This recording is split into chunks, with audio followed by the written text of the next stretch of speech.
अच्छा, book ready है? आप लोगों में से काफी बच्चों ने ले भी ली है। मुझे नवाज भाई ने कहा जिनका नहीं है बेटा वो कल की क्लास से बुक यूज होगी यहाँ क्लास में मीटिंग।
बेटा लिख लिया?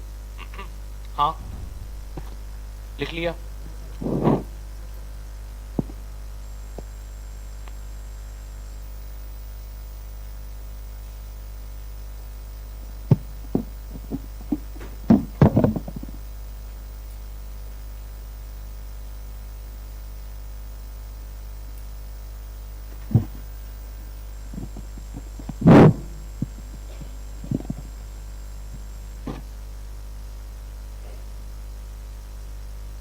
मैंने आपको कल कहा था कि हमने जो अल्टीमेटली स्टार्ट करना है ना, जो हमारा मकसद है वो है कंसोलिडेशन। वो क्या है? बस मैं आज की क्लास कंसोलिडेशन तक पहुंचने का एक जरिया बना रहा हूं, सही है? क्योंकि कुछ लोगों को कंपनी अकाउंट्स की बेसिक टर्मिनोलॉजी भी नहीं पता, तो मैं वो कंपनी की बेसिक टर्मिनोलॉजीज आपकी खिदमत में पेश कर देता हूँ, सही? तो इंशाल्लाह अल अजीज नेक्स्ट मीटिंग से, या हो सकता है आज की मीटिंग के एंड में कुछ 5-10 मिनट कंसोलिडेशन की बात कर लेंगे। अब आप सब इतना जानते हैं कि 3 फॉर्म्स ऑफ बिजनेस होते हैं। एक होता है soul trader, one man on business, याद है? एक होता है पार्टनरशिप, जो कि जिसमें जिंदा इंसान के बच्चे होना जरूरी है, जिंदा इंसान के बच्चे होना, इंसानों के बीच में होती है पार्टनरशिप, याद है? और एक से जायद होंगे भाई, ठीक है? 2 होंगे, 3, 4, 5, राइट? फिर एक तीसरा बिजनेस होता है जिसको हम बोलते हैं, तीसरी फॉर्म होती है लिमिटेड कंपनीज। कौन सी होती है? Limited companies. आप लोगों में से कुछ बच्चों को बचपन में इस तरह पढ़ाया गया था, मैंने खुद पढ़ाया कुछ लोगों को, कि लिमिटेड कंपनी को समझना है तो एक मुल्क को समझ लो, लिमिटेड कंपनी को समझना है तो एक मुल्क को समझ लो। यहां देखो, इधर देखो बेटा, ये country Islamic Republic of Pakistan, इसके असली ओनर्स कौन है? ये मुल्क किसका है? हमारा है बेटा, हम लोग ओनर्स हैं, पब्लिक, जनता, अवाम। इस मुल्क के ओनर्स कौन है? पब्लिक, अवाम, ऐसा ही है। इसी तरह लिमिटेड कंपनी के ओनर्स होते हैं उसके शेयर होल्डर्स। लिमिटेड कंपनी के ओनर्स कौन होते हैं? उसके शेयर का लफ्जी तर्जुमा हिस्सा। शेयर का लफ्जी तर्जुमा क्या है? तो जिसके पास कंपनी के शेयर्स हैं उसका कंपनी की ओनरशिप में हिस्सा है, उसका कंपनी की ओनरशिप में क्या है? तो रिपीट भाई, कंट्री के ओनर्स कौन होते हैं? पब्लिक, अवाम। बेटा हम लोग इस मुल्क के ओनर, हमारा मुल्क है। इसी तरह लिमिटेड कंपनी के ओनर्स कौन होते हैं? अच्छा, ये मुल्क का कंट्रोल किसके हाथ में? गवर्नमेंट। किसके हाथ में? और गवर्नमेंट को इलेक्ट हमने ही वोट दे दे के किया था, याद है? हाँ, लास्ट ईयर, हाँ जी। तो इसी तरह कंपनी का कंट्रोल होता है बोर्ड ऑफ डायरेक्टर्स के हाथ में। किसके हाथ में होता है? और बोर्ड ऑफ डायरेक्टर्स को कौन इलेक्ट करते हैं?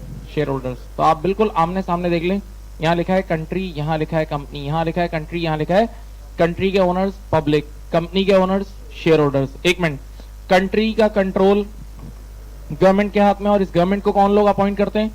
शेयर होल्डर्स, याद है? सॉरी, गवर्नमेंट को पब्लिक, जबकि कंपनी का कंट्रोल किसके हाथ में होता है?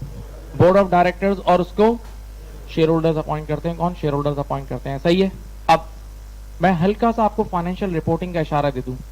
अब देखो, जो शेयर होल्डर्स होते हैं ना, वो यहाँ कहीं बैठे हुए हैं। हो सकता है आप लोगों में से भी बहुत सारे लोग शेयर होल्डर्स हो, आप लोगों ने कंपनी के शेयर्स दिए हुए हो, ऐसा ही है? हाँ, तो आप लोग यहाँ बैठे हुए और आपने इन्वेस्टमेंट की हुई, आप लोग ओनर हो, आप लोग ओनर हो किसी कंपनी के, आईसीआई के लेटेस्ट से आप लोग ओनर्स हो। तो आप जानना चाहोगे ना कि आपकी कंपनी में क्या हो रहा है, आप लाजमी जानना चाहोगे आपकी कंपनी में क्या हो रहा है। तो कंपनी लॉ में ये बात लिखी हुई है कि लिमिटेड कंपनी पर ये मैंडेटरी है, ऑब्लिगेटरी है कि कम से कम वो साल में एक बार, कम से कम वो साल में अपनी फाइनेंशियल स्टेटमेंट्स बनाएं और एक्सटर्नल वर्ल्ड को भिजवाएं, एक्सटर्नल वर्ल्ड को भिजवाएं। ये चीजें एक्सटर्नल रिपोर्टिंग, फाइनेंशियल रिपोर्टिंग जो हम इस पेपर में पढ़ रहे हैं। हाँ, और एक और अकाउंटिंग आप लोग पढ़ते हो, कॉस्ट अकाउंटिंग। कौन सी पढ़ते हो? वो तो घर की अकाउंटिंग होती है, कॉस्ट एंड मैनेजमेंट अकाउंटिंग, जिसमें कॉस्ट पर यूनिट और ये सब चीजें निकालनी होती हैं, याद है? हाँ जी। एक मैं तुम लोगों को एक चीज ये बताता हूँ, शायद तुम लोगों ने ऑब्जर्व की हो अपनी पिछले 6-8 महीने 10 महीने में, ये चीज शायद तुम्हें ये नजर आई हो, तुमने ये ऑब्जर्व की हो। मैं बोलता हूँ आप लोगों को याद आ जाएगा। आप लोगों ने अपनी लाइफ में एक इनकम स्टेटमेंट पढ़ी है, फाइनेंशियल अकाउंटिंग के कोर्स में इनकम स्टेटमेंट पढ़ी है, और कॉस्ट अकाउंटिंग के कोर्स में भी टीचर्स आपको इनकम स्टेटमेंट पढ़ाते थे एब्जॉर्प्शन मार्जिन की, याद है? बताओ क्या फर्क होता था? एक बहुत बड़ा फर्क होता था दोनों में। इन सबसे बढ़कर भी एक फर्क होता था जो बड़ा होश में रह के बंदा उस फर्क को देख सकता है। वो एक फर्क होता है हमेशा फाइनेंशियल अकाउंटिंग की इनकम स्टेटमेंट में और कॉस्ट अकाउंटिंग इनकम स्टेटमेंट में। बहुत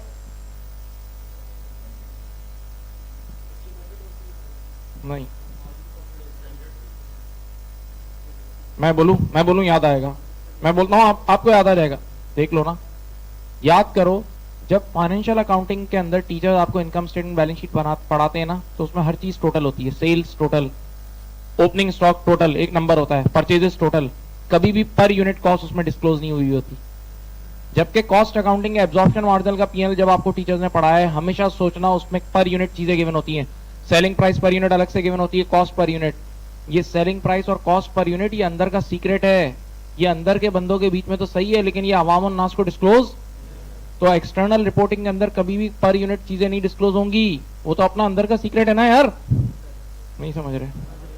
ओ भाई एक मिनट, एक काम करना, आज एक मिनट, आज अभी क्लास एंड हो ना, तो यहाँ एडमिन पे चले जाना और बोलना कि आप लोगों ने अगर एक पेपर की सेलिंग प्राइस इतनी रखी है ना, कुछ जो भी आप लोगों से प्राइस चार्ज की जा रही है, तो बताओ एक बच्चे की कॉस्ट आपको कितनी पड़ती है घर में? अंसार भाई बोलेगा भागो यहाँ से, क्या बात कर रहे हो, ये तो हमारे अंदर का सीक्रेट है यार, ये हम थोड़ी डिस्क्लोज कर सकते हैं कि एक बच्चे की कॉस्ट हमें घर में कितने की पड़ती है, नहीं समझ रहे? ये थोड़ी डिस्क्लोज होगा। तो कॉस्ट अकाउंटिंग के पीएनएल में ये चीज नजर आ रही होती है, लेकिन फाइनेंशियल अकाउंटिंग के पीएनएल में ये चीज कभी नजर नहीं आती। सोचना हमेशा, जितनी बार भी पढ़ा है आपको ये चीज फील होगी, पक्का?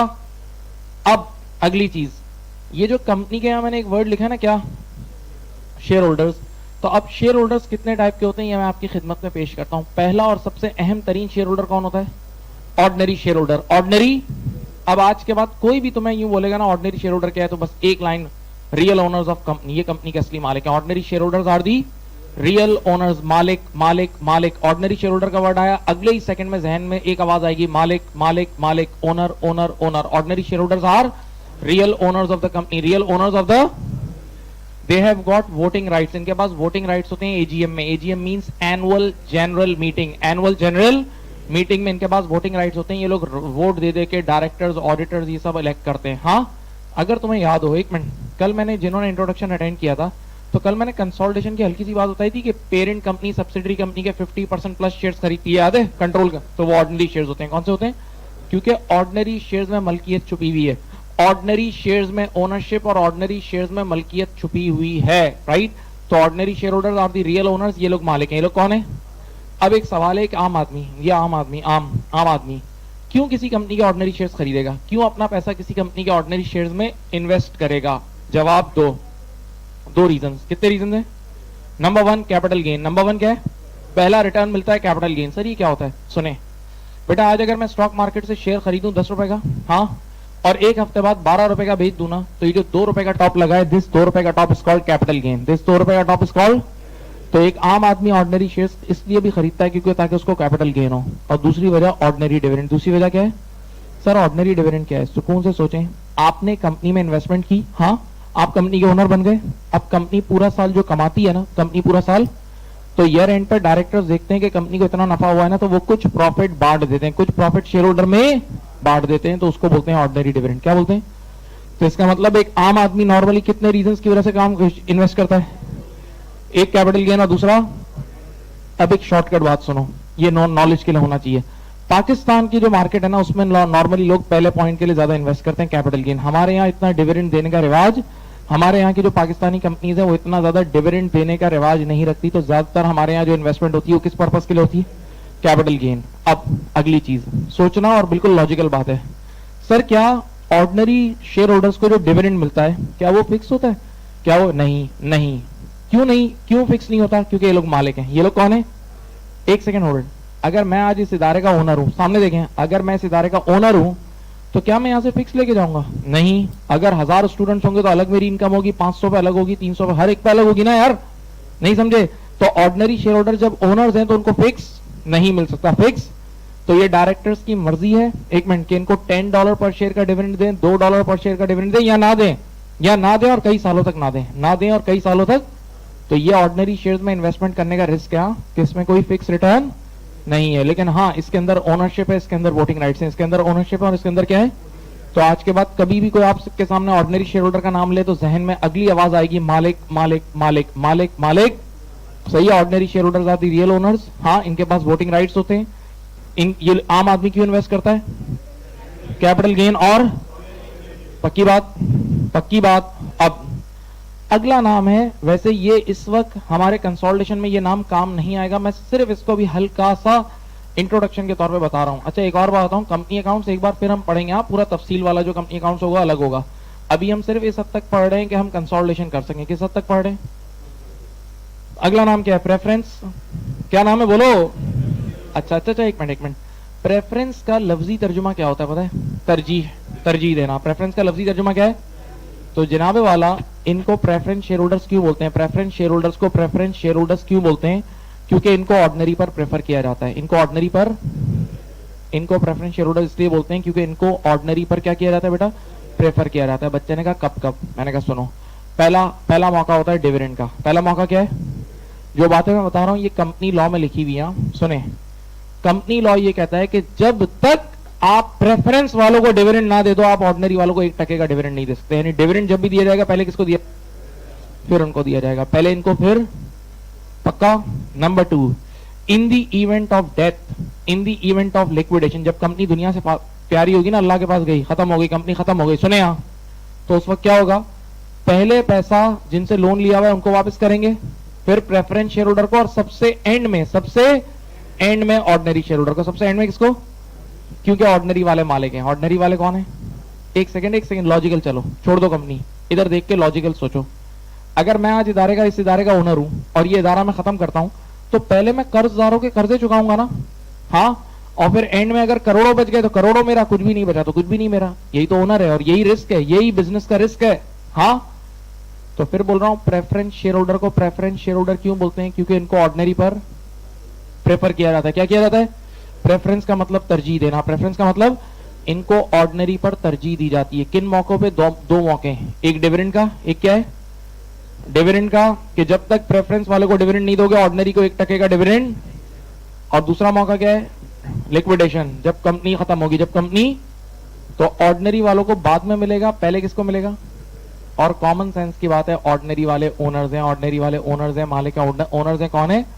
मालिक हैं। बच्चे ने कहा सर क्या ये लोग ओनर्स होते हैं प्रेफरेंस शेयर होल्डर? नहीं, not owners, strictly no, strictly big no. क्या इनके पास वोटिंग राइट्स होता है? कोई वोटिंग राइट्स नहीं होता, कोई वोटिंग राइट्स। सर इनका डिविडेंड कैसा होता है? इनका डिविडेंड होता है फिक्स रेट। क्या होता है?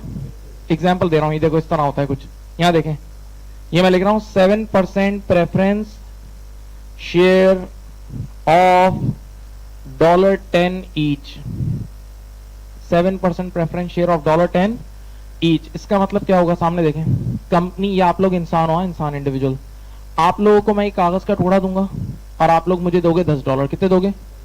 इसका मतलब मैं आपके $10 यूज कर रहा हूं ना, तो हर साल मैं आपको फिक्स कितना रिटर्न दूंगा? $10 का 7%, यानी $0.7 आपको फिक्स डिविडेंड मिलेगा। मोर और लेस बताऊं, सूद की तरह। मोर और लेस क्या है? इंटरेस्ट की तरह आपको बिल्कुल फिक्स डिविडेंड मिलता रहेगा, फिक्स डिविडेंड मिलता रहेगा, फिक्स डिविडेंड मिलता रहेगा। सही है। तो प्रेफरेंस शेयर का जो डिविडेंड रेट होता है वो क्या होता है? फिक्स होता है। अब अगर हमसे कोई बोले इन दोनों में फर्क बताओ, देखो अब आमने सामने में फर्क बता रहा हूं। ऑर्डिनरी वाले ओनर्स हैं, यस। प्रेफरेंस वाले नहीं। ऑर्डिनरी वालों का वोटिंग राइट्स हैं, यस। प्रेफरेंस वालों के पास ऑर्डिनरी वालों का डिविडेंड फिक्स नहीं है, फिक्स नहीं है। प्रेफरेंस वालों का डिविडेंड फिक्स है। पक्का? हाँ, ये फर्क जहन में रखना। फिर बोलो, फिर रिकॉल कर लो। ऑर्डिनरी ओनर है, प्रेफरेंस ओनर दूसरा। ऑर्डिनरी वालों के पास वोटिंग राइट्स हैं, यस। प्रेफरेंस वालों का वोटिंग राइट्स नंबर 3। ऑर्डिनरी वालों का डिविडेंड क्या है? फिक्स, सॉरी नॉट फिक्स, और जबकि प्रेफरेंस का फिक्स्ड। पक्का? पक्की बात। अब एक तीसरा नाम है जिसका नाम है डिबेंचर्स।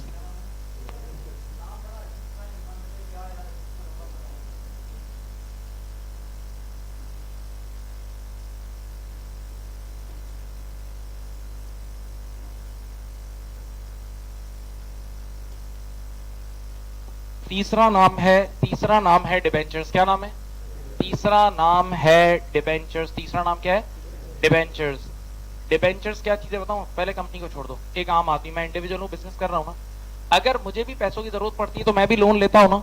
एक आम आदमी को भी अगर पैसों की जरूरत पड़ती है तो आम आदमी लोन लेता है। हाँ, तो इसी तरह लिमिटेड कंपनी को भी कई बार पैसों की जरूरत पड़ती है तो वो भी लोन लेती है। वो भी क्या लेती है?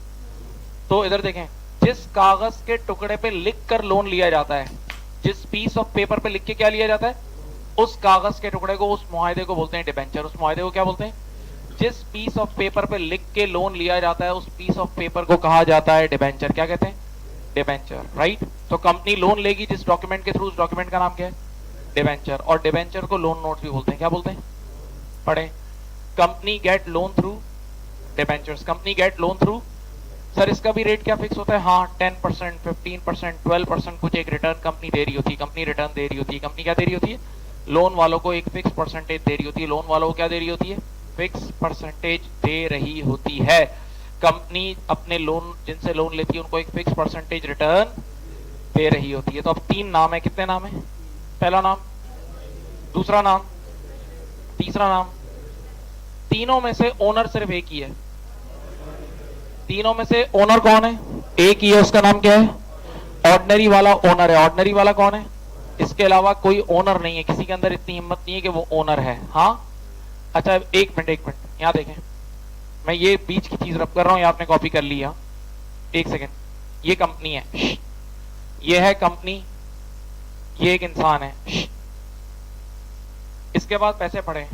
ये कंपनी में 3 तरह पैसे लगा सकता है। ये कंपनी में 3 तरीके से पैसे लगा सकता है। एक मिनट, ये चाहे तो कंपनी के ऑर्डिनरी शेयर्स खरीद सकता है। ये चाहे तो कंपनी क्या खरीद सकता है? बोलो, ऑर्डिनरी शेयर्स। ये चाहे तो कंपनी के प्रेफरेंस शेयर्स, और ये चाहे तो कंपनी के डिबेंचर्स भी खरीद सकता है। हाँ, ये आम आदमी चाहे तो कंपनी में 3 तरह पैसे लगा सकता है। एक, ऑर्डिनरी शेयर्स के जरिए। नंबर 2, बोलो भाई, प्रेफरेंस शेयर्स। और number 3, debentures. Number 1 ordinary shares, number 2 preference shares, और नंबर 3 डिबेंचर्स। अब सुनो, अगर ऑर्डिनरी शेयर्स में इन्वेस्ट करेगा तो ये मालिक बन जाएगा। क्या बन जाएगा? मालिक बन जाएगा। इसके पास वोटिंग राइट्स आ जाएंगे, ये सब चीजें होंगी। हाँ, लेकिन फिर इसको डिविडेंड फिक्स, और यही डिविडेंड फिक्स ना मिलना, ये बहुत बड़ा रिस्क है, बहुत बड़ा। तो याद रखना, अगर आप ऑर्डिनरी शेयर्स में इन्वेस्टमेंट करते हो तो this is high risk investment. This is high risk investment. ये एक हाई रिस्क इन्वेस्टमेंट है। ये एक हाई रिस्क इन्वेस्टमेंट है। अब सेकंड इन्वेस्टमेंट क्या है? प्रेफरेंस शेयर में इन्वेस्ट करते हो तो ये लो रिस्क है, क्योंकि इसमें आपको पता है आपका रिटर्न फिक्स है। आपका रिटर्न क्या है? लेकिन प्रेफरेंस शेयर में कोई ओनरशिप।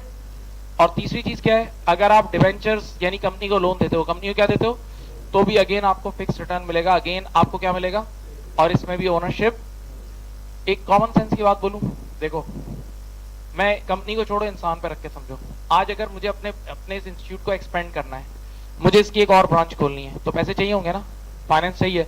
तो मैंने क्या करा, मैंने समिट बैंक से जाके लोन ले लिया। समिट बैंक या किसी बैंक से क्या ले लिया? तो जिस बैंक ने मुझे लोन दिया है वो यहाँ की ओनर थोड़ी बनी है, ओनर नहीं बनी, लोन देने वाला ओनर। बस उसको एक फिक्स रिटर्न मिलेगा, इंटरेस्ट फिक्स दे दूंगा, दैट्स इट। वो लोग ओनर। तो जो हमें लोन देते हैं प्यारे बच्चों, वो हमारे इदारे के ओनर नहीं बन जाते। सही? पक्की बात? ऐसा ही है। तो तीन नाम बताए, एक ऑर्डिनरी शेयर होल्डर्स, एक और एक डिबेंचर्स। ओनर कौन है? सिर्फ ऑर्डिनरी शेयर होल्डर। सिर्फ कौन है? Ordinary share holders are owners. Ordinary share holders are preference share holders. और डिबेंचर्स वाले ओनर्स हरगिज नहीं है। डिबेंचर्स वाले ओनर्स हरगिज नहीं है। हाँ, अच्छा, जिसमें दम होता है ना वो ऑर्डिनरी शेयर्स खरीदता है। ऑर्डिनरी शेयर्स एक गर्म मार्केट होती है भाई, यूं यूं अभी आजकल देखो ना, रोज यूं, अभी जरा मार्केट खोल के तो देखो क्या हाल चल रहा है, एकदम अप डाउन चल रहा है। नहीं और आजकल बड़े कमाने के भी दिन है, यानी एक दिन में शेयर प्राइस बहुत ज्यादा मूव हो रही है, क्योंकि अनसर्टेनिटी हर जगह बहुत ज्यादा बढ़ गई है। अनसर्टेनिटी हर जगह बहुत एक्सट्रीम बढ़ गई है। तो अनसर्टेन एनवायरमेंट में एकदम कभी नीचे जाती है मार्केट, कभी ऊपर जाती है, एकदम न्यूज फ्लक्चुएट हो रही होती है। तो ये कमाने का मौका भी होता है, बहरहाल खतरनाक भी होता है ये। हाँ, तो अगर जिसमें रिस्क लेने का दम है वो कहा जाता है? ऑर्डिनरी में। हाँ, और जिसमें रिस्क लेने का दम वो कहा जाएगा? प्रेफरेंस और डिबेंचर्स। वैसे इस वक्त मैंने शायद कल आप लोगों को भी बताया था, किसको बताया था पता नहीं, इस वक्त जो हालात है ना, अब जो बुराई चल गई है ना दुनिया में, उसके उस बुराई का नतीजा क्या है? दुनिया रिसेशन में जा रही है। यानी बिजनेसेस पे लोगों का एतबार उठ रहा है। बिजनेसेस तो चलना ही बंद हो रहे हैं ना, अब तो बिल्कुल रुकेंगे, बिजनेस बिल्कुल पॉज हो जाएंगे ना भाई। कल रात के आखिरी अनाउंसमेंट ये सुनी है कि पूरा इटली, अब एक सिटी नहीं, पूरा इटली ब्लॉक कर दिया। बोला घर से ही नहीं निकलो, भाग जाओ, खत्म, फ्रीज हो गई लाइफ। यानी इकोनॉमी पूरी बैठ गई। सोचो ना, बिजनेसेस की ऐसी की तैसी हो गई, समझ लो। तो इस वक्त लोग शेयर्स से भागते हैं, इस वक्त शेयर्स से। अब शेयर्स मार्केट दुनिया भर की गिरेंगी। अब जिस चीज पे लोग जाएंगे वो फिक्स इनकम। अब क्या है? अब फिक्स इनकम अट्रैक्टिव हो जाएगी। फिक्स इनकम अट्रैक्टिव हो जाएगी, यानी जो डिबेंचर्स वगैरह में इन्वेस्टमेंट अट्रैक्टिव होगी। और दूसरा मैंने आपको बताया था गोल्ड। दूसरा क्या है कि जब दुनिया में सब तरफ बुराई आती है ना, तो लोगों का एक ही उस एसेट पे एतबार है जो असल एसेट है। क्या है वो? गोल्ड। हाँ जी, पक्का। और गोल्ड वाकई ऊपर भी जा रहा है, आप देख रहे हैं। अब थोड़ा सा मैं यहां इस तरफ मूव करता हूं। मैं बिल्कुल अब मैं किस लेवल पे जाऊंगा? तो बेबी लेवल पे चले जाऊंगा एक कॉन्सेप्ट देने के लिए। आप लोगों ने जब अकाउंटिंग पढ़ी थी, मेरे ख्याल से जब अकाउंटिंग शुरू की थी, तो अक्सर और बेशतर दूसरी क्लास जो फाइनेंशियल अकाउंटिंग होती है उसमें टीचर अकाउंटिंग इक्वेशन तक पहुंच जाता है। Accounting equation A is equal to C plus, और टीचर आपको यूं बताते हैं, देखें सुने, रिसोर्सेज, ये चारों तरफ ये चारों तरफ रिसोर्सेज नजर आ रही हैं, ये जादू से नहीं आई हैं, इसके पीछे कोई ना कोई है। सीधी बात है ना, resources is equal to sources. या तो पीछे सेट मौजूद है, ओनर मौजूद है, या लोन, या तो A is equal to C plus L, ये बचपन में पढ़ा है। Asset is equal to capital plus liability. तवज्जो इधर। और इसी A is equal to C plus L के जरिए आप लोग बैलेंस शीट बनाते हो। तो देखो, बैलेंस शीट की एक साइड होती है एसेट साइड। क्या साइड होती है? माना उसमें नॉन करंट और करंट दोनों एसेट होते हैं, लेकिन आप ये तो मान रहे हो ना कि एसेट तो है ना, तो मैंने दो लिख दिए, एनसी और करंट एसेट। लेकिन अभी इससे परेशान नहीं हो, इससे परेशान समझ लो, ये टोटल एसेट है कितने हैं? अब ये 50,000, या तो ओनर इसके पीछे बैठा हुआ है कैपिटल, अगर ओनर ये लेकर आया है तो क्या है? या फिर लाइबिलिटी होगी, या फिर क्या होगी? पक्की बात है। अच्छा, कैपिटल का आसान लफ्जों में मतलब यह है कि ओनर की वेल्थ, ओनर का हिस्सा बिजनेस में, ओनर का हिस्सा।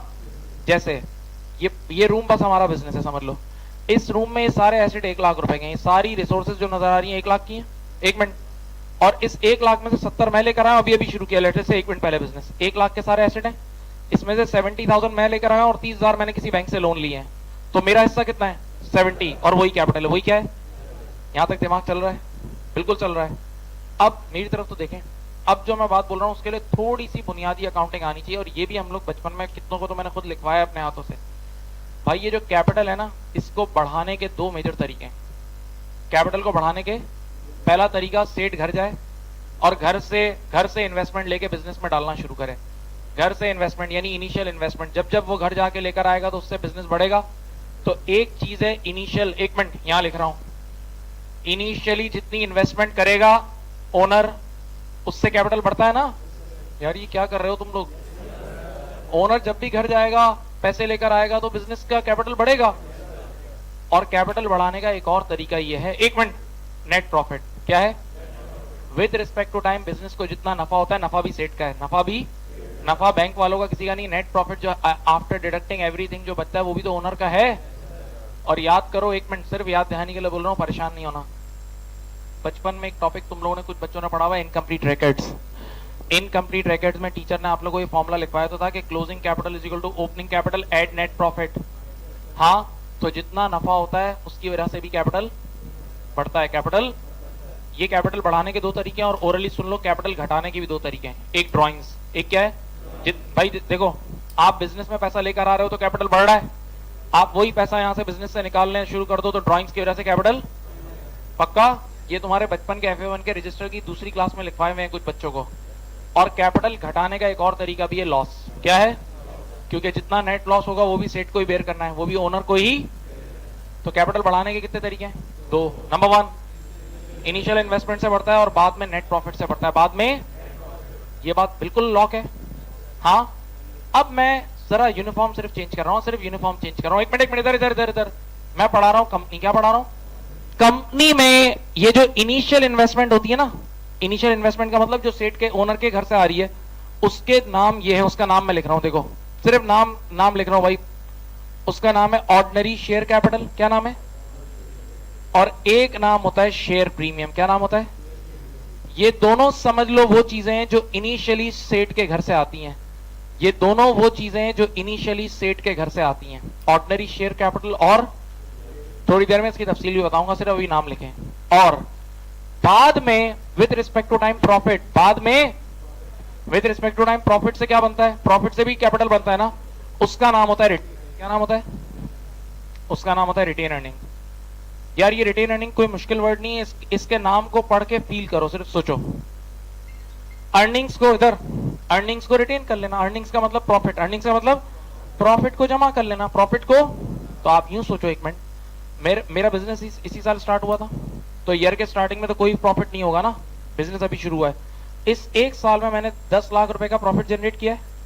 हाँ, और 10 लाख में से 1 रुपया भी ओनर्स को वापस नहीं किया, सारा का सारा जमा कर लिया, सारा का सारा। तो ऑटोमेटिकली कैपिटल बढ़ नहीं जाएगा, तो रिटेन हो जाएगा। क्या हो जाएगा? तो दो तरीके से कैपिटल बढ़ता है। देखो ये दो शाखें बनाई हैं। पहली शाख जब सेठों के घर से, ओनर के घर से पैसा आता है, जब ओनर के घर से, बोलो। और बाद में जो प्रॉफिट होता है, वो प्रॉफिट आप जितना जमा करते जाते हो उससे भी कैपिटल बढ़ेगा। हाँ, लेकिन अगर प्रॉफिट घर ले जाओगे, प्रॉफिट, तो डेफिनेटली फिर ये काम होता जाएगा। हाँ जी, जिसको आप लोग बचपन में बोलते थे ड्राइंग्स। क्या बोलते थे? अच्छा, थोड़ा सा स्ट्रांग हो। बचपन में जिस चीज को तुम ड्राइंग्स बोलते थे ना, आज थोड़े बड़े होके उसको बोलेंगे ऑर्डिनरी डिविडेंड। मैं चुप हूं, सोचो पहले, तोलो। दिमाग में एक तराजू भी दिया अल्लाह ने, तोलो। बचपन में जिस चीज को क्या बोलते थे, आज बड़े होके उसी का नाम क्या है? पहले सबर करो, सबर से क्यों, दलील दो। ड्राइंग्स क्या था? एक मिनट यार, ड्राइंग्स में ये होता था बिजनेस से पैसे निकाल के ओनर के घर, ओनर के घर, हाँ, पड़ोसी के, यानी ओनर। बिजनेस से पैसे निकले ओनर के घर, बिजनेस से पैसे निकले ओनर के घर, बिजनेस से पैसे निकले ओनर के घर, यही ड्राइंग्स था। ईमानदारी की बात है, अब ओनर कौन है? Share holder, ordinary share holder, sorry. अब ओनर कौन है? तो अब ऑर्डिनरी डिविडेंड क्या है? वही आप पैसे निकाल के ऑर्डिनरी शेयर होल्डर को तो दे रहे होते हो। पैसे निकाल के किसको दे रहे होते हो? तो जो चीज बचपन में ड्राइंग्स के नाम से पड़ी थी, जो चीज बचपन में किस नाम से पड़ी थी, बोलो, वो आज ऑर्डिनरी डिविडेंड है। वो आज क्या है? ऐसा ही है। और अब भूलना नहीं, कैपिटल को बढ़ाने के दो तरीके बता दिए। पहला तरीका ऑर्डिनरी, पहला तरीका ये कि इन्वेस्टमेंट लेकर आओ, इनिशियल इन्वेस्टमेंट से बढ़ता है, और दूसरा बाद में जो प्रॉफिट होता है उससे बढ़ता है। और कंपनी की दुनिया में इनिशियल इन्वेस्टमेंट का नाम क्या है? और बाद का? सही सही सही। एक सेकेंड होल्ड यार, ये आप लोगों ने कॉपी कर लिया है? पहले कर लिया है?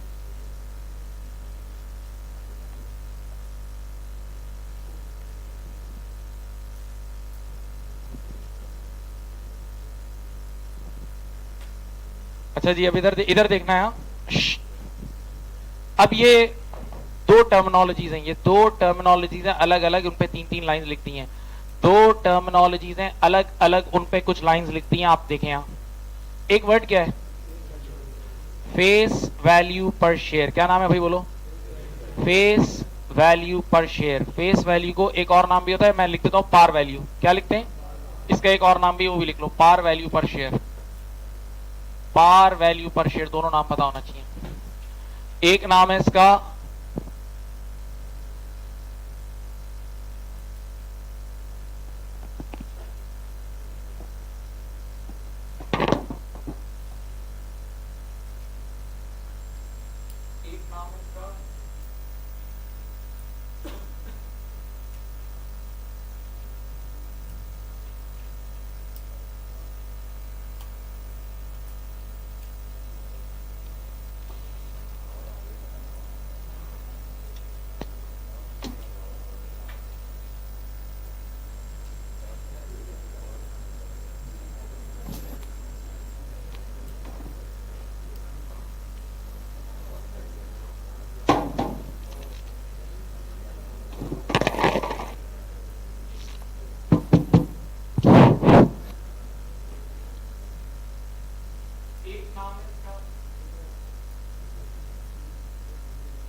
चले जी, इधर देखें, इसका एक नाम क्या है फेस वैल्यू पर शेयर और दूसरा नाम क्या है पार वैल्यू पर शेयर। इधर इधर इधर इधर इधर इधर फेस वैल्यू का लफ्जी तर्जुमा क्या है बताऊं?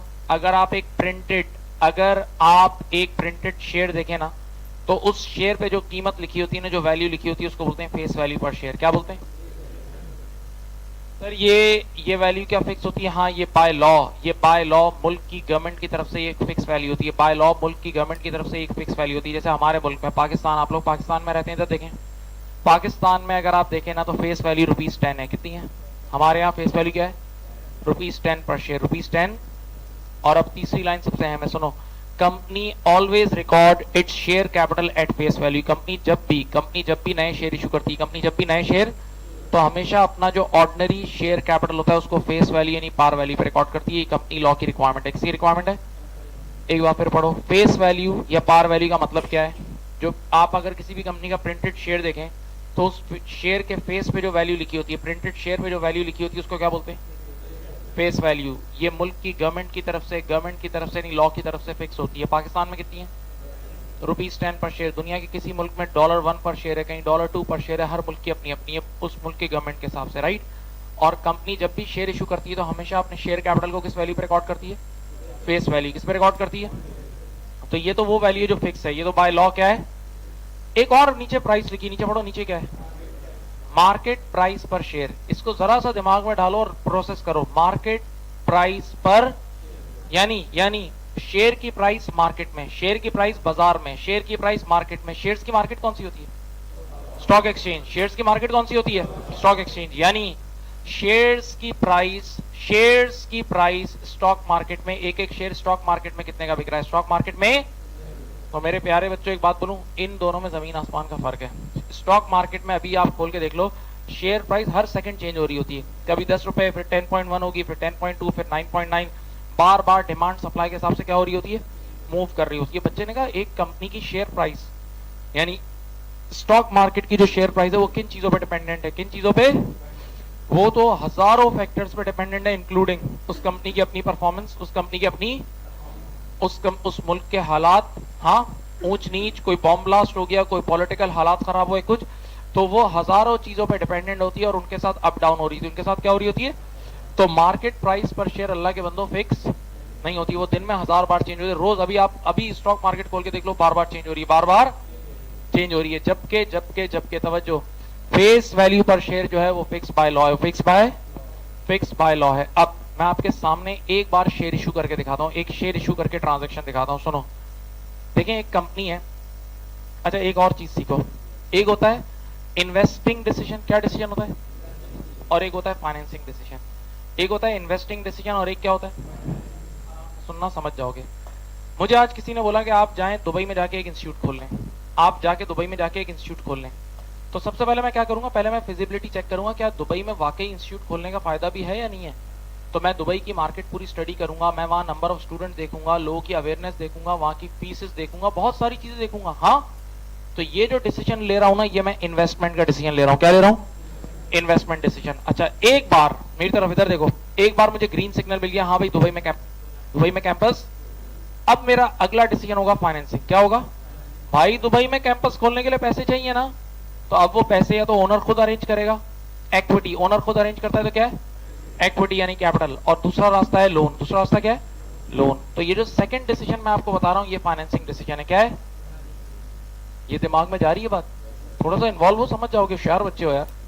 अब अगली बात सुनो, सामने हो, देखो, अज्यूम करते हैं कि हमें कुछ इन्वेस्टमेंट करनी थी, इन्वेस्टमेंट डिसीजन यस आया, इन्वेस्टमेंट करनी है। तो अब अगला डिसीजन क्या है?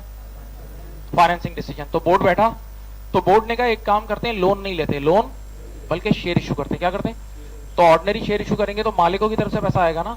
हाँ, डिसीजन ले लिया। अब इधर देखें, इधर सामने देखें, सामने तो देख लो, आपको लिखा हुआ है कि इन्होंने मार्केट प्राइस हमारे शेयर की चल रही थी, ये देखो, मार्केट प्राइस चल रही थी $10। कितनी चल रही थी?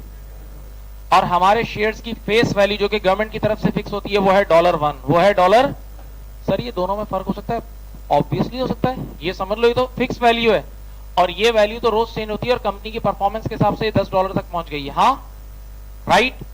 अब जरा दिमाग से सोचो, हमने सोचा है कि हम नंबर ऑफ शेयर्स कितने इशू करेंगे, नंबर ऑफ शेयर्स सब देख लो इशूड हम करेंगे 5000, कितने, हम जो नए शेयर इशू करेंगे 5000 शेयर्स इशू करेंगे, सब देख लें। हाँ भाई, जो नए शेयर्स हम इशू करने के कितने। अच्छा, हम क्या ऐसे ही लोगों को फ्री में दे देंगे, पैसे लेंगे, हमें तो पैसे चाहिए ना बेटा, हमें इन्वेस्टमेंट करनी है, तो उसके लिए हमें क्या चाहिए, तो हम अब इस शेयर इशू की एक इशू प्राइस भी तो रखेंगे, क्या रखेंगे। अब बताएं, बाजार में स्टॉक मार्केट में लोग हमारा शेयर कितने में खरीदने को तैयार है, इसका मतलब हमारे शेयर की $10 की औकात है। हर आम आदमी मार्केट में ट्रेडिंग हो रही है, मार्केट में लोग खरीद और बेच रहे हैं ना। तो मैंने क्या करा बताऊं, मैंने कहा जब मेरे शेयर लोग $10 में खरीद रहे हैं तो मैं $10 में इशू करूंगा ना, पागल थोड़ी जो एक में कर दूं, भाई मेरे शेयर की औकात $10 है। तो मैंने क्या करा, इधर देखो, मैंने इशू प्राइस इधर देख लें, इशू प्राइस कितनी रखी है, $10 कितनी रखी है।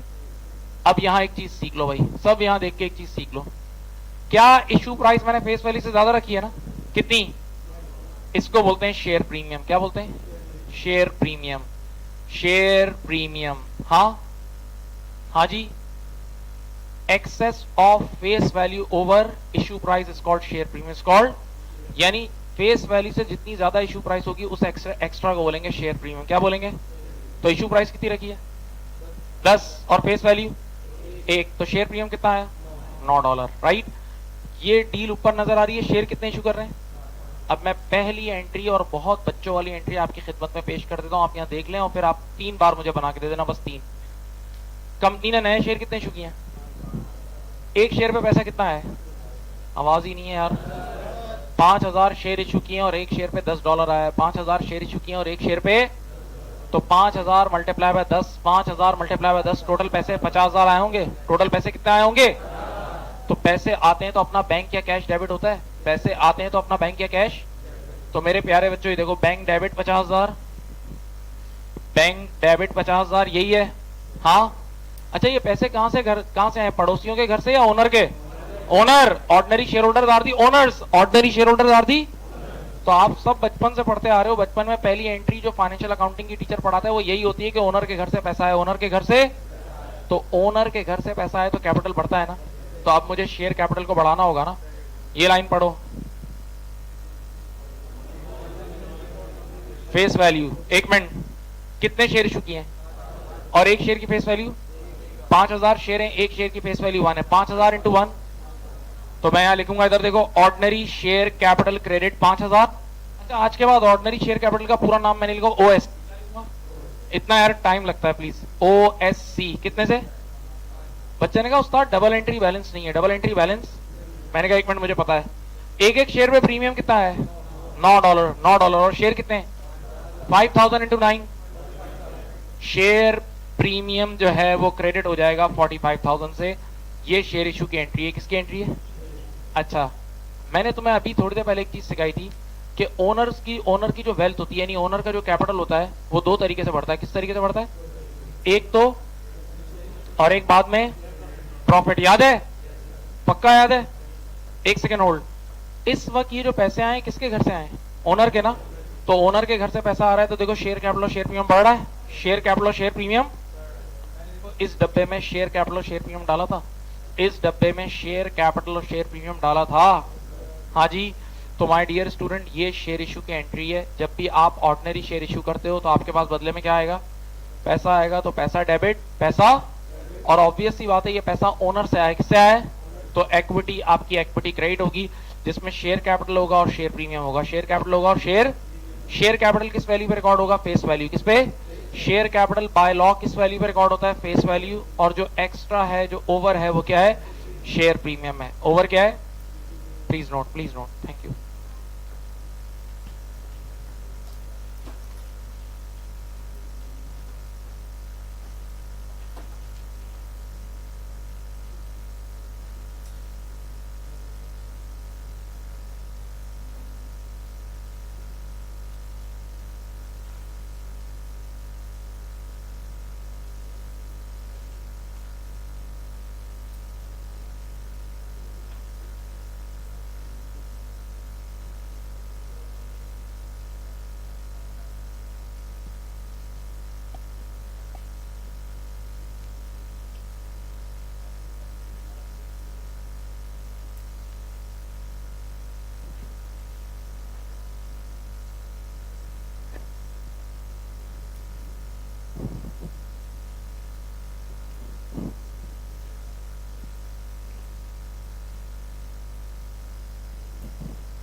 बेटा जी ये दो सवाल आपके सामने, पहले ये दोनों करें, दोनों की एंट्रीज बनाएं, सिर्फ एंट्रीज बनाएं, इन दोनों सवालात की एंट्रीज बना लें।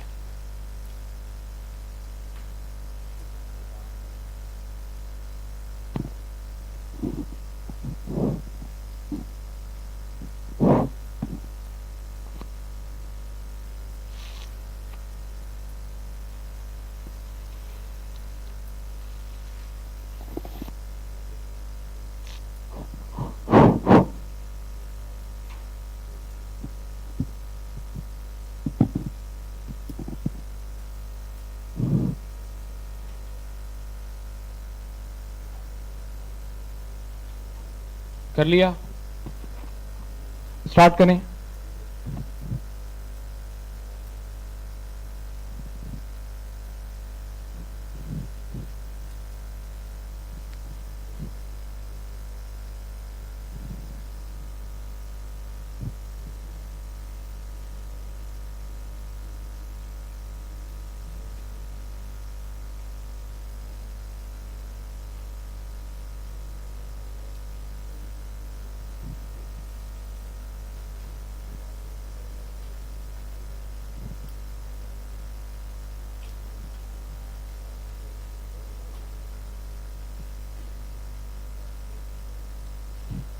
बेटा 3 सवाल आपके सामने, तीनों की एंट्रीज बनाओ। देखो जरूरी है या आगे कहीं बीच में बनाने आगे फंस जाओगे।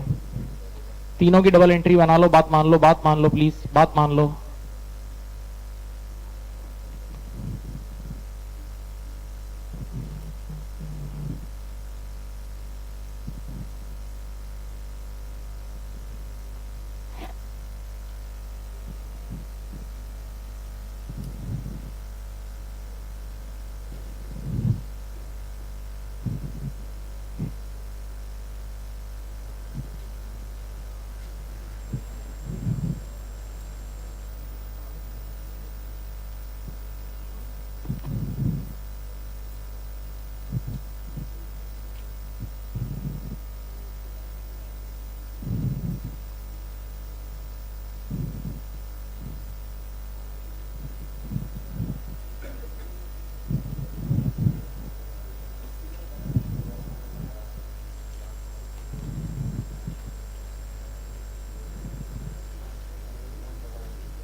हाँ भाई कर लिया। बेटा प्लीज तीनों एंट्रीज बनाए, बात माने, बात माने, आराम से बनेंगी एंट्री यार। पैसे को डेबिट करो, करो करो, एक्टिव हो जाओ यार, वरना बाद में कहीं बीच में फंसोगे। कंसोलिडेशन के बीच में कहीं एंट्रीज आएंगी, वहां एक दूसरे की शक्लें मत देखना। अभी कर लो यार।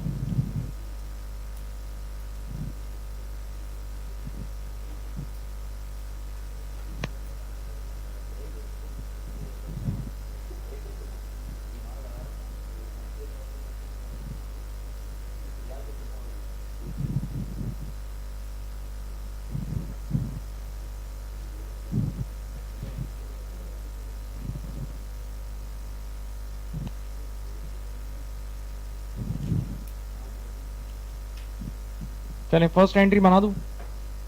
बेटा यहां देखें, इशू प्राइस है $5 और फेस वैल्यू कितनी है $2। प्रीमियम कितना आया? $3 आया। ऐसा ही है। अब पहले की एंट्री बना रहा हूं यार। आप कितने शेयर इशू कर रहे हो और एक शेयर पे पैसा कितना आ रहा है? 3000 मल्टीप्लाई बाय 5। ये देखो बेटा, बैंक पैसे आया तो बैंक डेबिट कितना? 15। हाँ भाई। अच्छा एक मिनट, ये पैसे कहां किसके घर से आ रहे हैं? Share holder. तो शेयर होल्डर के घर से आएगा तो इक्विटी कैपिटल बढ़ेगा। तो share capital is always recorded at dash value, face value. किस वैल्यू पे? Face value. तो $2 की फेस वैल्यू और शेयर्स हैं 3000। 3000 मल्टीप्लाई बाय 2, OSC 6000 आया। और अब एक डायरेक्ट शॉर्टकट बताऊं, इधर ही से डिफरेंस ले लेना। इधर ही से क्या ले लो? 15 और 6 का डिफरेंस कितना है? 9000। ये आ गया प्रीमियम। हाँ कर लिया। Bank debit share capital credit और share premium credit. Bank debit share capital credit और शेयर प्रीमियम क्रेडिट। हाँ कंफर्म। किसी ने किया था ये? बेटा प्लीज माय डियर स्टूडेंट, अब सेकंड $8 की शेयर प्राइस है, इशू प्राइस क्या है $8 और फेस वैल्यू कितनी है? तो $7.5 का प्रीमियम है, $7.5 का क्या है प्रीमियम है। अच्छा बेटा कितने शेयर आप इशू कर रहे हो? और एक शेयर पे $8 का कैश आ रहा है, 4000 शेयर इशू कर रहे हो, एक शेयर पे $8 का कैश आ रहा है, 4000 टाइम्स 8, तो बैंक डेबिट हो जाएगा, बैंक डेबिट हो जाएगा 32,000 से, बैंक डेबिट हो जाएगा कितने से? 32,000 से, 32,000 से। अच्छा बेटा शेयर होल्डर के घर से पैसा आ रहा है तो कैपिटल बढ़ना चाहिए, इक्विटी बढ़नी चाहिए, तो कितने 4000 शेयर हैं, share capital is always recorded at face value, 4000 multiply by 0.5, 4000 multiply by 0.5, तो ऑर्डिनरी शेयर कैपिटल 2000। अच्छा बेटा इन दोनों का डिफरेंस ले लो, प्रीमियम 30,000, प्रीमियम कितना आया? किसी ने किया था ये?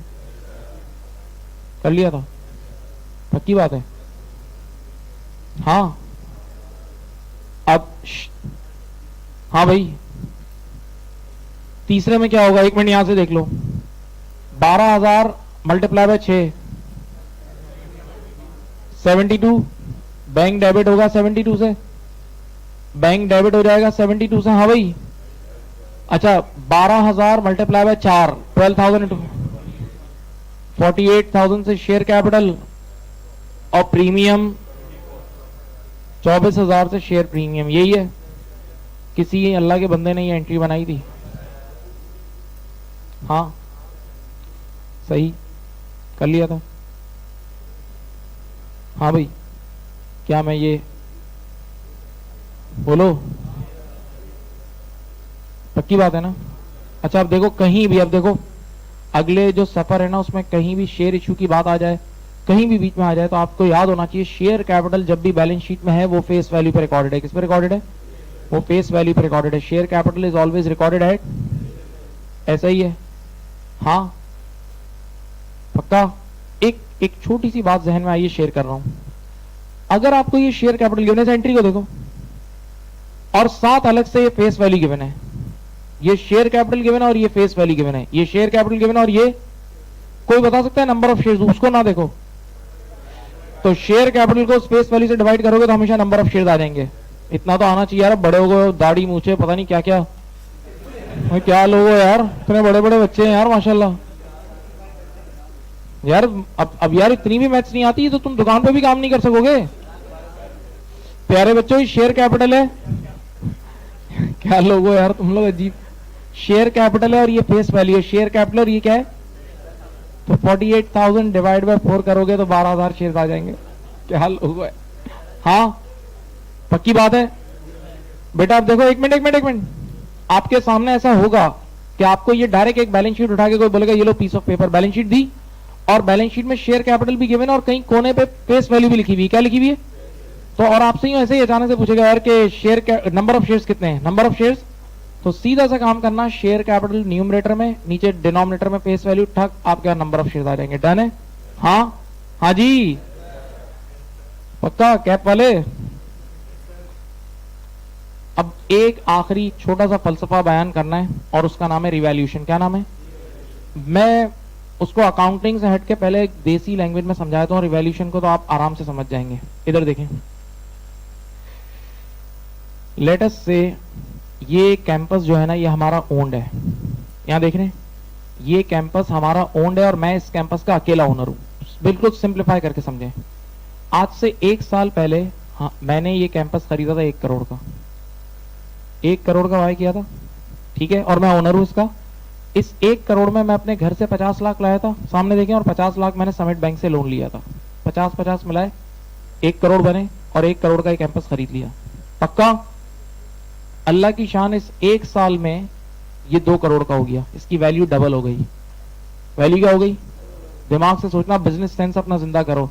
ये जो वैल्यू डबल हुई इसका फायदा मुझे होगा या समिट बैंक को? ओनर को होगा, उसको तो फिक्स इंटरेस्ट देने ना, मुझे समिट बैंक को तो 50 लाख रुपए फिक्स लौटाने, जो भी टॉप लगा जो भी गेन हुआ वो सेट का है, क्योंकि रिस्क मैंने लिया था। नहीं समझे? तो यहां से एक सीधा सीधा मसला आपके सामने, आपने यूं मसला यूं आपने बाहर निकाल लिया, मसला सामने आ गया कि कभी भी कोई एसेट रिवैल्यू होगा तो उसका फायदा सेठ को, ओनर को होगा, और ओनर को फायदा होने का मतलब कैपिटल बढ़ेगा। समझ गए? तो आज के बाद रिवैल्यूएशन गेन हो या रिवैल्यूएशन लॉस हो, अल्टीमेटली सेट को इफेक्ट पड़ता है। किसको इफेक्ट पड़ता है?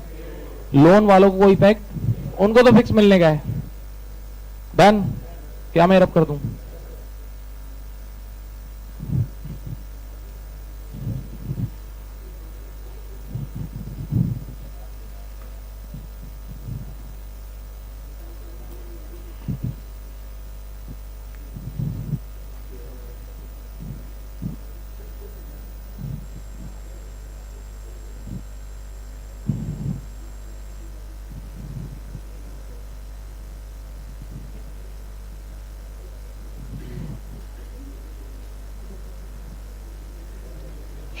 इधर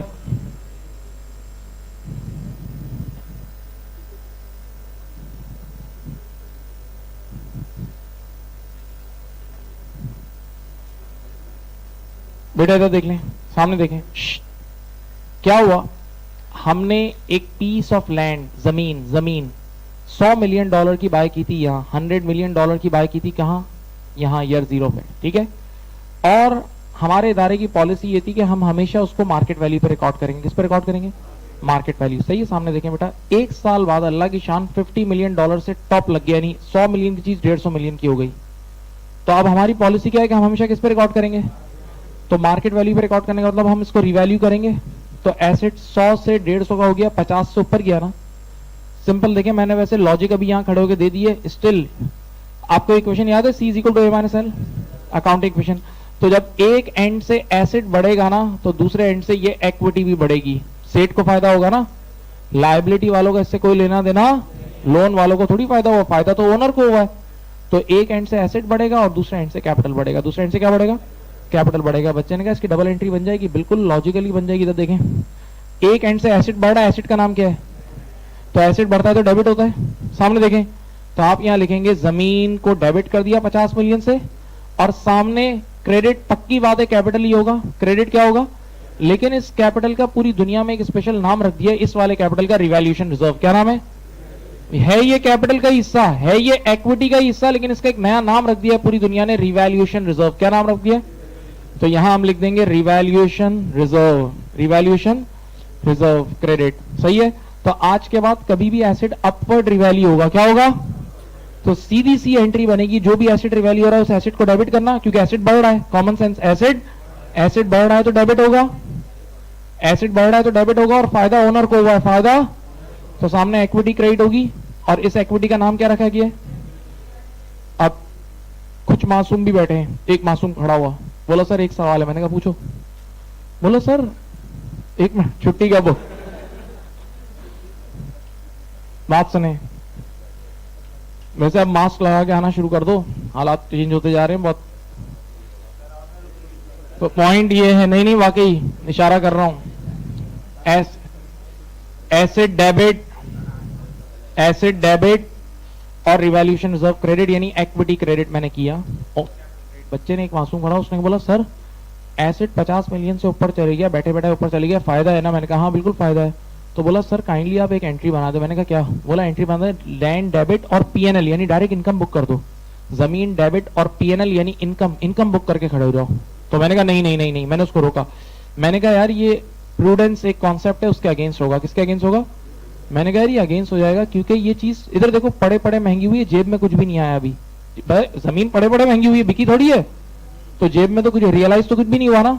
तो this is unrealised gain, this is, इसीलिए पीएनएल में लिखना गैर मुनासिब नामुनासिब बात है। हाँ, फिर मैं बोल रहा हूं, एक बार सुनो भाई, ये बच्चे ने बोला डायरेक्ट इनकम बुक कर दो, डायरेक्ट क्या बुक कर दो? मैंने कहा नहीं भाई, ये चीज पड़े पड़े बस महंगी हुई है, पड़े पड़े महंगी हुई, जेब में कुछ भी, रिवैल्यूएशन का मतलब पड़े पड़े महंगी हुई है, तो इसीलिए पीएनएल क्रेडिट करना मुनासिब बात। ठीक है, पक्का? Please note, thank you.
कर लिया।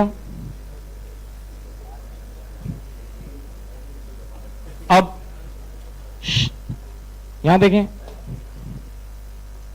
चलो अब आप लोग एक एंट्री बनाए। आप लोग, मैंने एक एसेट बाय किया था 10,000 का, सब यहां देखें, और ये हो गया है 25,000 का। करो एंट्री बनाओ, बनाओ बनाओ जरा एक बार। पेन लिखोगे तो आपको जहन में बैठेगा, आगे जाके फंस जाओगे। हाँ हाँ वाकई एक दो बार लिखना होगा भाई, बिगनर्स हो, इस बात को मानो यार, इतना ज्यादा अपने दिमाग पे भरोसा मत करो।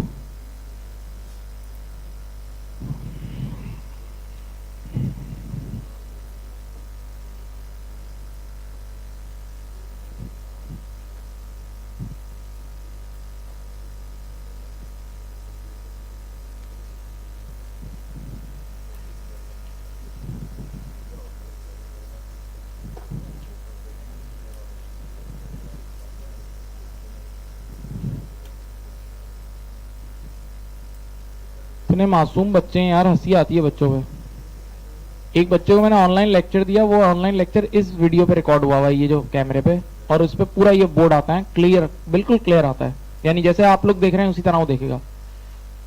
इतना बड़ा बेवकूफ है, कह रहा है मुझे राइटिंग ही नजर नहीं आ रही। मैं भी हैरान, मैंने उससे ऐसे ही पूछा, मैंने कहा तुम सेल फोन पे तो नहीं देख रहे? बोला हाँ। यार कोई यहाँ एक मिनट देखो, ये स्क्रीन नजर आ रही है, इस पे मुझे एक एक चीज यहां से भी नजर आ रही है। इतनी बड़ी स्क्रीन पे आप देखोगे सब नजर आएगा, एवरीथिंग। अब ऑनलाइन पढ़ रहा और मोबाइल पे देख रहा है, कोई ये फिल्में गाने थोड़ी हैं। वैसे ही पढ़ाई में इंसान का इंटरेस्ट कम होता है। हाँ, पढ़ाई में वैसे ही इंटरेस्ट कम होता है और इतनी सी स्क्रीन पे देख रहे हो। एक बात याद रखना, कभी एक नहीं यार, हर चीज सिखानी पड़ती, क्या करें ये भाई साहब। आप खुदा के लिए एक बात सुनो, आप लोगों को भी कभी अगर ये लेक्चर्स कभी कोई किसी क्लास में सुना, मोबाइल फोन पे देखने का नहीं है भाई, ये मोबाइल फोन से और दीन के काम करो। प्लीज बेटा, लैपटॉप या आईपैड या कोई इतनी स्क्रीन होनी चाहिए जिसमें आप देखें, ताकि आपको नजर तो आए व्हाइट बोर्ड। अजीब यार, माशाल्लाह। अब बात सुने, इसकी एंट्री क्या बनाई? लैंड डेबिट और रिवॉल्यूशन रिजर्व कितने से? एक सेकंड। अब आपने एक एसेट बाय किया 10,000 का, कितने का बाय किया? और एक साल बाद उसकी मार्केट वैल्यू हो गई 7,500। कितनी हो गई? अब वैल्यू गिर गई। आराम से, सुकून, आराम प्लीज। 10,000 का एसेट लिया और 7,500 का हो गया। एक सेकंड, आप लोगों ने अपनी लाइफ में बचपन में एक कॉन्सेप्ट पढ़ा है, प्रूडेंस कॉन्सेप्ट। क्या प्रूडेंस क्या बोलता था? कि जो अच्छाई है ना, अच्छाई को लेट से लेट बुक करो, जब तक वो हो ना जाए तब तक बुक। लेकिन बुराई के बारे में जैसे ही पता लगे ना, 1 सेकंड में शेयर होल्डर को इन्फॉर्म कर दो, बुराई को 1 सेकंड में शेयर होल्डर पे। तो अब देखो 10,000 से कितने पे आया है, तो ये बुराई है ना, तो अब इसको 1 सेकंड में एक्सपेंस आउट करेंगे। अब एंट्री क्या बनेगी बताओ तो देखें, प्रॉफिट एंड लॉस यानी एक्सपेंस डेबिट कितना? 2500। प्रॉफिट एंड लॉस का मतलब क्या है? Expense debit. और एसेट कितने से कम हुआ है? एसेट कम होता है तो क्या होता है? क्रेडिट होता है। लो एसेट क्रेडिट, नहीं समझे? 1 सेकंड, इससे पहले वाला केस क्या था? वो अपवर्ड अच्छाई थी। क्या थी? अपवर्ड रिवॉल्यूशन बेनिफिट था। तो बेनिफिट उस वक्त तक बुक नहीं हो सकता, बेनिफिट इनकम स्टेटमेंट में उस वक्त तक बुक नहीं हो सकता जब तक वो रियलाइज ना हो जाए। जबकि इस बार क्या है? बुराई है। इस बार क्या है? तो बुराई 1 सेकंड में एक्सपेंस आउट करो। 1 सेकंड में क्या करो? तो इसकी एंट्री मैंने बनाई है, एक्सपेंस डेबिट और जमीन। सही है जी। तो सिर्फ 2 बातें जहन में रखनी है रिवॉल्यूशन की। पहली, अपवर्ड रिवॉल्यूशन होगी तो आप कहां बुक करोगे? रिजर्व में। कहां बुक करोगे? और डाउनवर्ड होगी तो 1 सेकंड में एक्सपेंस आउट। 1 सेकंड में, पक्की बात है? हाँ जी। बहरहाल चलो, ये सेकंड बात अगर जहन में नहीं भी रख सकते तो छोड़ दो। मैं रिवॉल्यूशन की हमारी 2-3 क्लासेस अलग से सेपरेट हैं, 3 क्लासेस का एक टॉपिक है ये। इधर देखो, आप सिर्फ ये जहन में रख लो, अपवर्ड रिवॉल्यूशन। सिर्फ क्या रख लो? एक एसेट अपवर्ड रिवैल्यू होगा तो उसकी वजह से ओनर को बेनिफिट हो रहा है। किसको फायदा हो रहा है? तो सिंपली ओनर का रिवैल्यूएशन रिजर्व यानी इक्विटी क्रेडिट होगी और एसेट डेबिट हो जाएगा। एसेट क्या हो जाएगा भाई? ऐसे नहीं, थोड़ा सा अदब से, अदब। यहां देखें, आज हमने जो डिस्कशन किया, मैं एक शॉर्ट सी समरी दे रहा हूं, सुन लें। मैंने आपको पहले बताया कि कंपनी के ओनर्स कौन होते हैं, कंपनी और कंट्री को कंपेयर किया। सही। मैंने different types of share holders बताया। ऑर्डिनरी शेयर होल्डर्स कौन है? Real owners. Ordinary share holders कौन है?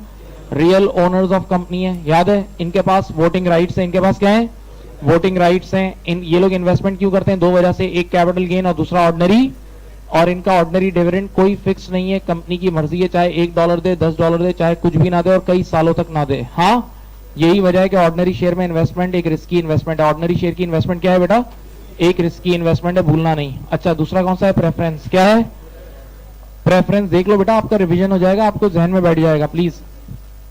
प्रेफरेंस शेयर, प्रेफरेंस का लफ्जी तर्जुमा है तरजीह देना, तो प्रेफरेंस शेयर होल्डर को ऑर्डिनरी पर तरजीह दी जाती है, याद है। हाँ, अब फिर मैंने कहा था प्रेफरेंस वाले ओनर, उनके पास कोई वोटिंग राइट्स और उनके डिविडेंड का परसेंटेज फिक्स है। हाँ, याद है।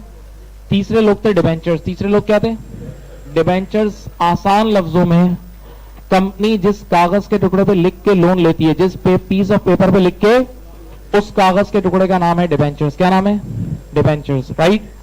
अब ये तीनों वो इंस्ट्रूमेंट्स है जिसमें एक आम आदमी इन्वेस्टमेंट कर सकता है। एक आम आदमी इन्वेस्टमेंट, तो आम आदमी अगर ऑर्डिनरी शेयर खरीदेगा तो ओनर बनेगा, लेकिन ये हाई रिस्क इन्वेस्टमेंट है। प्रेफरेंस शेयर और डिबेंचर में पैसे लगाएगा तो ओनर नहीं बनेगा, लेकिन वो लो रिस्क इन्वेस्टमेंट है। वो क्या है, क्योंकि उसका रिटर्न फिक्स है। उसका रिटर्न क्या है, उसका फिक्स रिटर्न है, उसका फिक्स रिटर्न है। हाँ, सही। फिर मैंने आपको ये बैलेंस शीट लिख के इसमें से कुछ एक्सप्लेन किया। इस बैलेंस शीट, एक मिनट, इस बैलेंस शीट से आपको एक्सप्लेन किया, ऐसा ही था। हाँ जी, कि भाई asset is equal to capital plus liabilities. Capital के एक रास्ता क्या है कि ओनर के घर से आए, और दूसरा रास्ता क्या है, पक्का। एक सेकंड बेटा, आराम से बैठे, इतना जल्दी ना करें यार, थोड़ा सा अच्छा भी नहीं लगता यार, ये इससे नियतें पता लग जाती हैं। अब फिर किस्सा सुना दूंगा, ज्यादा हरकतें करोगे, कोई ना कोई आएगा। अब बात सुने, अरे हाँ किस्सा सुना देते हैं, चलो। नहीं, ये जो आप लोग इस तरह जल्दबाजी करते हैं ना, उससे इंसान का जो एक्ट है ना, अमल, उससे आपके दिल की हालत का पता लग जाता है। ये हकीकत कह रहा हूं, करीब 1000 साल पुराना ये किस्सा लिखा हुआ है, ये पक्का, ये रियल किस्सा है।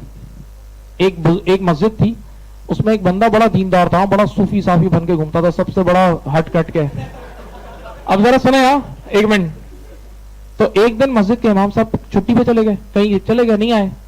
तो अब लोगों ने कहा कि यार नमाज कौन पढ़ाएगा, तो सबने कहा यार ये बंदा बड़ा नेक बन के आता था, तो सबने उसको बोला यार आप प्लीज नमाज पढ़ा लें, आप पढ़ा लें। इसने कहा नहीं मैं नहीं पढ़ाऊंगा। लोगों ने फिर जिद किया, यार आप ही सबसे नेक है, आप ही करा लें। तो इसने क्या कहा बताऊं, इसने कहा कि मुझे डर लगता है कि मैं नमाज शुरू करूं और एंड होने से पहले मैं मर ही ना जाऊं। क्या बोला, कि मैं नमाज स्टार्ट करूं और एंड होने से पहले।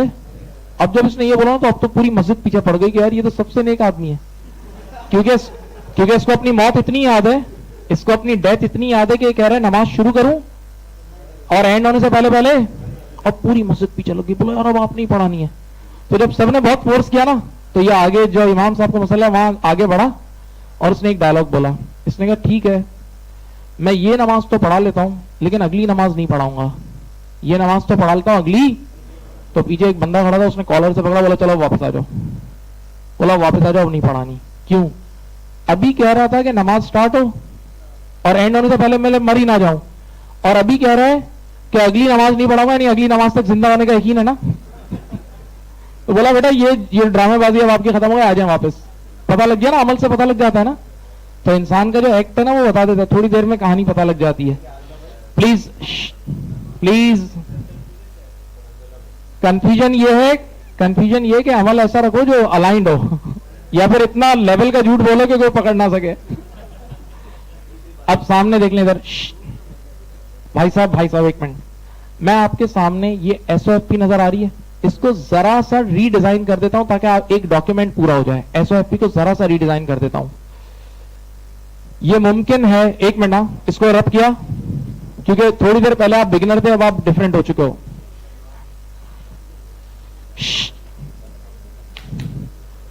बैलेंस शीट की पहली साइड होती है एसेट साइड। क्या है, एसेट साइड।